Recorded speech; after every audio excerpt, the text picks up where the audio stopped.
Hello everyone, welcome back to my channel. आज हम verb के बारे में ही पढ़ेंगे और ये अदर 5 रूल होंगे। 3 पार्ट आएंगे जिसमें आपके कंप्लीट हो जाएंगे रूल सेक्शन। जहाँ से भी एरर हमें दिया जाता है एग्जाम में, वर्ब का पूरा चैप्टर कंप्लीट हो जाएगा और आपको 2 वीडियो इसके थ्योरेटिकल पार्ट की मिल चुकी हैं।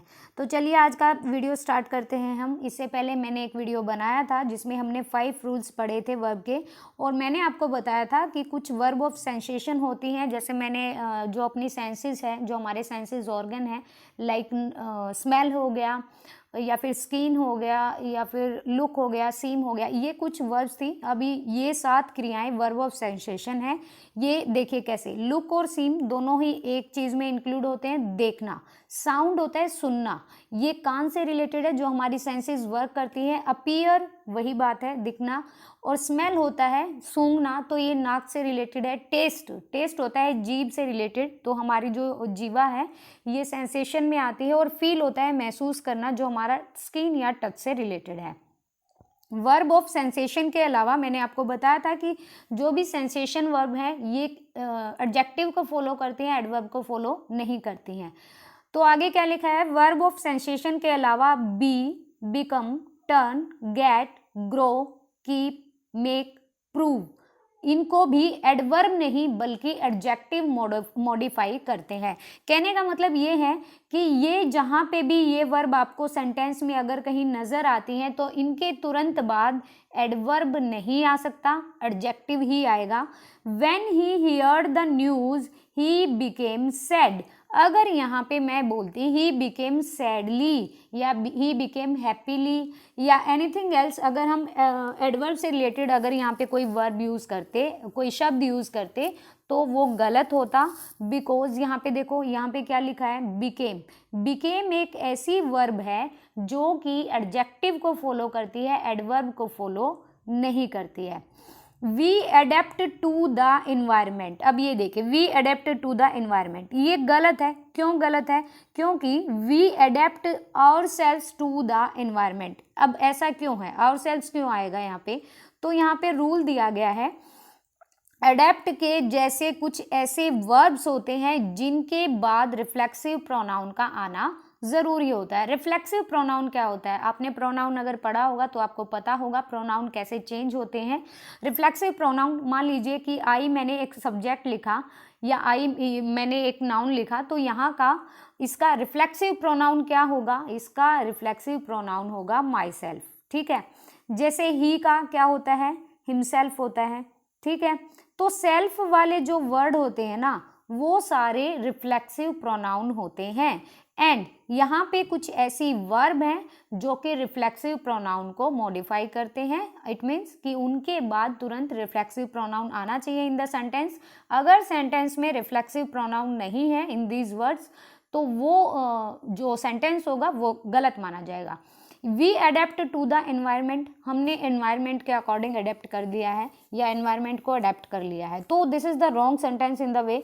The correct sentence here, we adapt ourselves to the environment, हमने खुद को एनवायरमेंट के हिसाब से अडेप्ट कर लिया है या हमने एनवायरमेंट को अपने खुद के हिसाब से अडेप्ट कर लिया है। तो this is the correct sentence here. Adapt के जैसे कुछ ऐसे वर्ब्स होते हैं जिनके बाद रिफ्लेक्सिव प्रोनाउन का आना जरूरी होता है, यही बोला मैंने। ये कौन कौन से वर्ब होती हैं? ये वर्ब बिल्कुल ध्यान से करिएगा, acquit, absent, avail, reconcile, amuse, resign, avenge, enjoy, exert, apply, adapt, adjust and the pride. ये जितनी भी वर्ब हैं, अगर इनके तुरंत बाद आपको रिफ्लेक्सिव प्रोनाउन नहीं दिया मिलता तो इट मीन्स सेंटेंस में एरर है और आप वहाँ पे अकॉर्डिंग टू द सब्जेक्ट ही यूज़ करेंगे reflexive noun, not at all.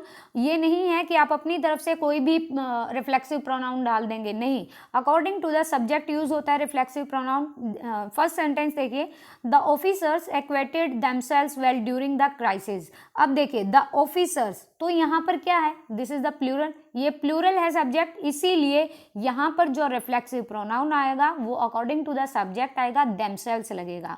अब शी है, शी का रिफ्लेक्सिव प्रोनाउन क्या होता है? हरसेल्फ होता है। रिकॉन्साइल्ड एक वर्ब आई है, वर्ब की थर्ड फॉर्म होती है, रिकॉन्साइल की थर्ड फॉर्म है रिकॉन्साइल्ड, तो यहाँ पर herself is the reflexive pronoun of she. So here reflexive pronoun is used after the reconciled verb. So this is the correct formation of this sentence particular. अगले है the students exert themselves a lot of the time of examination. The students है, अब ज़्यादा students की बात हो रही है तो देमसेल्व्स वहाँ पे फॉलो करेगा. You will have to apply yourself. You का जो रिफ्लेक्सिव प्रोनाउन होता है वो योर सेल्फ होता है. अगर आपको रिफ्लेक्सिव प्रोनाउन एक बार रीड करने हैं तो आप रीड कर लीजिएगा, बहुत ईजी होते हैं. आई का माई सेल्फ हो गया, ही का हिम सेल्फ, शी का हर सेल्फ, यू का योर सेल्फ, वी का आवर सेल्फ हो गया और दे का देम सेल्फ हो गया. तो यही होते हैं कुछ.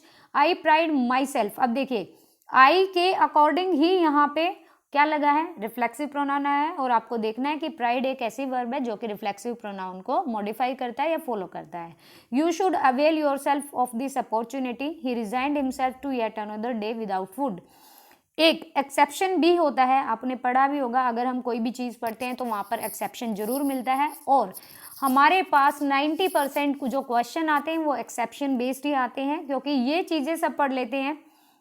जैसे हमने ये सेक्शन पूरा पढ़ लिया, ठीक है, लेकिन हमने एक्सेप्शन नहीं पढ़ा तो हम वही गलती कर देंगे. देखिए दे इंजॉयड द पार्टी, यहाँ पर रिफ्लेक्सिव प्रोनाउन की नीड नहीं है. वो क्यों नहीं है? दे इंजॉयड ड्यूरिंग वेकेशंस, देमसेल्व्स का प्रयोग इंजॉयड के बाद करें. देखिए यहाँ पर आपको दो सेंटेंस लिखे हैं. अब एक में रिफ्लेक्सिव प्रोनाउन आ रहा है लेकिन एक में रिफ्लेक्सिव प्रोनाउन नहीं आ रहा है. ऐसा क्यों है? अगर इंजॉय के बाद ऑब्जेक्ट आपको दिया हो तो रिफ्लेक्सिव प्रोनाउन नहीं लगाना है. अगर ऑब्जेक्ट का डिस्क्रिप्शन नहीं दिया है आपको after the enjoy, then we will use reflexive pronoun in the particular sentence. अब यहाँ पे देखिए दे इंजॉयड द पार्टी. अब द पार्टी जो है वो क्लियरली सेंटेंस को यहाँ पर क्लैरिफाई कर रहा है कि उन्होंने इंजॉय की पार्टी, तो यहाँ पर हमें रिफ्लेक्सिव प्रोनाउन की ज़रूरत नहीं है. But the second sentence they enjoy during vacations. क्या वेकेशंस? ड्यूरिंग. वेकेशंस के ड्यूरिंग क्या किया उन्होंने? इंजॉय किया खुद में ही. They enjoy themselves, they enjoyed themselves during vacation. तो यहाँ पर देमसेल्व्स का जो यूज़ होगा वो इंजॉयड के तुरंत बाद होगा. आपको ये चीज़ ध्यान रखनी है कि अगर इंजॉय के बाद ऑब्जेक्ट दिया हुआ है सो we have no need of the reflexive pronoun, but if in the sentence no any object, अगर कोई ऑब्जेक्ट नहीं दिया है so we will use reflexive pronoun. Next sentence लिखा है he was absent और ये करेक्ट है सेंटेंस. वो कैसे आगे देखते हैं. देखिए ही वॉज एबसेंट था लेकिन यहाँ पे है ही एबसेंटेड हिमसेल्फ. अब ये दोनों सेंटेंस कैसे करेक्ट है? रूल है ये, अगर एबसेंट का यूज एज ए वर्ब है तो रिफ्लेक्सिव प्रोनाउन का यूज होगा. तो यहाँ पर ही वॉज एबसेंट वो कंप्लीट सेंटेंस था, वॉज वहाँ पे वर्ब थी, वी की फॉर्म थी, एंड एबसेंट वहाँ पे एक वर्ब है लेकिन वो ऑब्जेक्ट का भी काम कर रहा है, तो that is complete sentence. But here he absented himself. यहाँ पर हमें रिफ्लेक्सिव प्रोनाउन की ज़रूरत क्यों पड़ी? बिकॉज एबसेंट यहाँ पर एज ए वर्ब फॉर्म में यूज हुआ है. Absented is the third form of absent, तो ये एबसेंट की थर्ड फॉर्म है. So we will used here reflexive pronoun and the reflexive pronoun of he is himself. अगर इक्विट का अर्थ होता है बरी करना, बरी हो जाना, जैसे कहते हैं ना किसी को जमानत मिल गई लेकिन कोई बरी हो गया, तो इक्विट के साथ रिफ्लेक्सिव प्रोनाउन का प्रयोग ना करें. वो आपको देखना है अकॉर्डिंग टू द सेंटेंस क्या सेंस आ रही है. अगर वो सेंटेंस में आपको बरी वाला सेंस दिखा रहा है तो दैट मीन्स वहाँ पर रिफ्लेक्सिव प्रोनाउन यूज नहीं होगा. द कोर्ट एक्वेटेड हिम, कोर्ट ने उसको बरी कर दिया तो यहाँ पर हिमसेल्फ नहीं आ सकता. अगर एक्वेटेड का अर्थ है व्यवहार करना तो इक्विट के साथ रिफ्लेक्सिव प्रोनाउन का यूज होगा. कैसे होगा? He acquitted himself well during the right. तो यहाँ पर ही का जो रिफ्लेक्सिव प्रोनाउन आएगा वो हिमसेल्फ आएगा. और क्यों आएगा? क्योंकि यहाँ पर जो इक्वेट का मीनिंग है वो है बिहेवियर से रिलेटेड और ऊपर वाले में इक्वेट का जो मीनिंग था वो था बरी होना. तो आपको देखना है according to the sentence equate is used where, तो आपको सेंटेंस कहाँ पर इक्वेट कहाँ पे यूज हो रहा है और किस सेंस में यूज हो रहा है. नेक्स्ट देखते हैं. अगर रिकॉन्साइल का अर्थ है सुलह करना, किसी बात पर आप रजामंद करना, तो रिकॉन्साइल के साथ रिफ्लेक्सिव प्रोनाउन का प्रयोग नहीं होगा. I reconciled with him after the bitter argument. मैंने सुलह कर ली उसको एक बिटर आर्ग्यूमेंट के बाद, एक कड़वाहट की आर्ग्यूमेंट तर्क विवाद के बाद मैंने उससे सुलह कर ली.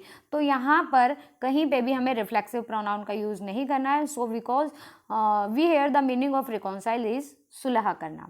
अगर रिकॉन्साइल का अर्थ बेमन से ही पर स्वीकार कर लेना, लेकिन वो आपको चीज़ स्वीकार नहीं है, बट आपने एक मन मार लिया है और आपने उसको एक्सेप्ट कर लिया है, तो यहाँ पर रिफ्लेक्सिव प्रोनाउन का प्रयोग होगा।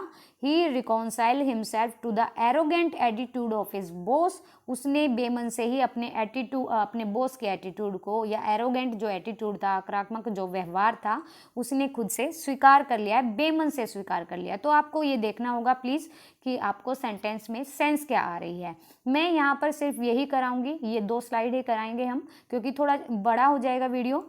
संक्षेप में कहा जाए तो सब्जेक्ट ही क्रिया का रिसीवर हो, ऊपर दिए गए वर्ब के साथ रिफ्लेक्सिव प्रोनाउन का प्रयोग होगा। Keep yourself away from bad company. अब क्या ये सेंटेंस ठीक है? Keep yourself, no, keep away from bad company. क्यों है?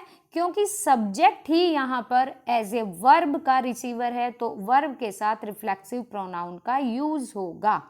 ठीक है, तो यहाँ पर keep away from bad company is the correct होगा। और ये जो नेक्स्ट सेंटेंस है, ही hide himself in the room, तो यहाँ पर ड्रॉप कर देना है, हिमसेल्फ नहीं लगाना है, ही हिड इन द रूम। तो यहाँ पर ये करेक्ट होगा सेंटेंस, क्योंकि यहाँ पर सब्जेक्ट ही क्रिया का रिसीवर है। आई होप सो कि आपको समझ आया हो। ये छोटा सा पार्ट था वर्ब का, जहाँ पर हमने रिफ्लेक्सिव प्रोनाउन का यूज़ किया था। और अगर आपको वीडियो अच्छा लगे तो शेयर कीजिएगा अपने दोस्तों के साथ, और वीडियो को लाइक कीजिएगा, प्लस कमेंट करके ज़रूर बताइएगा कि how is this video. And next section हम अगली वीडियो में करेंगे। So thank you so much, thank you video देखने के लिए।